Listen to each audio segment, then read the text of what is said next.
Hey everybody, what's happening? Andy Irvine coming at you one more time.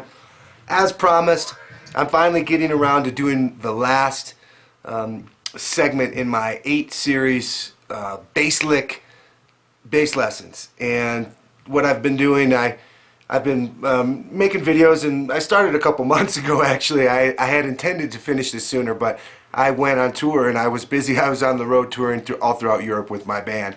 At any rate, here we are. We're at number 8, the final in this little series of bass lick videos. Okay, so the one I'm going to show you today is called The Doghouse. And what it is it's my way of emulating the sound of the string bass. Doing like a jump blues feel, like a swing shuffle or a jump shuffle. If you're playing it on string bass, you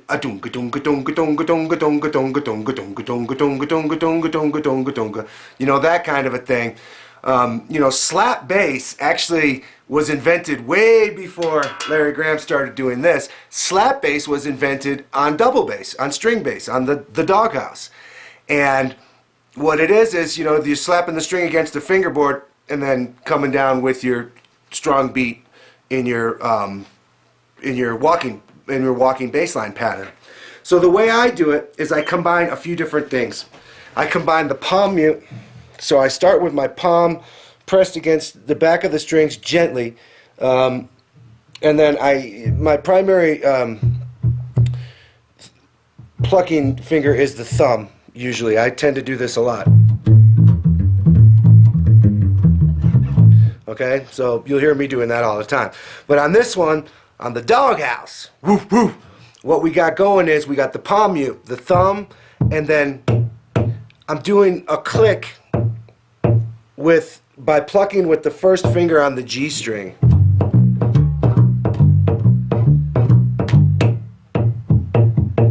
So alternating back and forth between every single quarter note, there is one of those little click notes. It could be a dead note. Now in the key of G, you can actually let the pitch slip through, and you can do it. You can play the open G and you can let it ring through. Right? Now when you go to the 4 chord, I'm using the back of my first finger to mute out the G string, so it just becomes a dead note, not a harmonic though. Okay? So in the context of a walking blues, which I do all the time with my group, you know, if we do a wide variety of grooves in the show, and the jump and shuffle kind of thing is one that we do.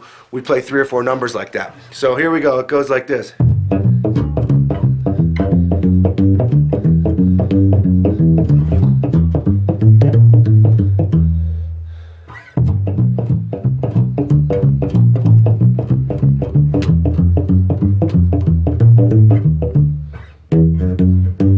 Get it?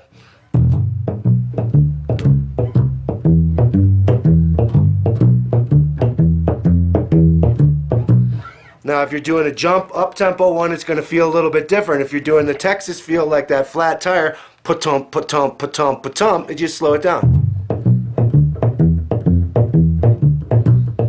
You know, usually the drummer's doing that, ka-ta, ka-ta, ka-ta, ka-ta, ka-ta. But the drummer and the bass player can do kind of role reversal. You know, sometimes the bass player is just sticking the quarters. Right? And the drummer's doing that ka-ta, ka-ta, ka-ta, ka-ta, ka-ta. Or if you're playing boogie woogie with a piano player, usually the piano player with the left hand is playing the octaves, ga-doom, ga-doom, ga-doom, ga-doom, ga-doom, ga-doom, ga-doom, ga-doom, and the bass is just sticking the quarters. And that, in a lot of cases, will groove the hardest. But in this jump thing, I find that this Doghouse technique is really happening.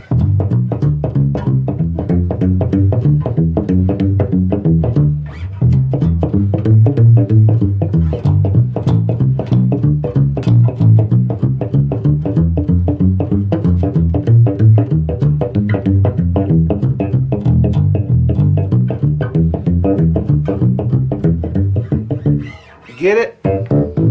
Now, there's a lot of different variations and stuff within the blues, and this Doghouse one is a very, very cool thing that you can incorporate into your playing, and it sounds great, and it really, and especially if you go to take like a solo, you don't have to necessarily break away from the main groove. In fact, don't break away from the main groove and just let the rest of the band kind of fall away dynamically, and then just jump into this Doghouse technique.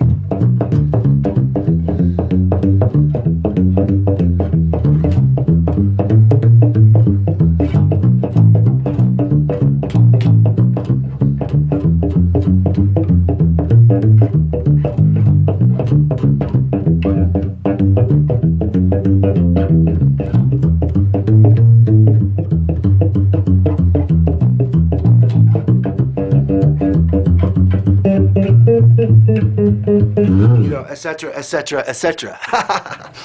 So there you have it. There's something new and something cool to check out, the Doghouse. But played on the electric bass guitar. Have some fun with that. Dig into some blues, some old soul music, and have a good time, y'all. Peace.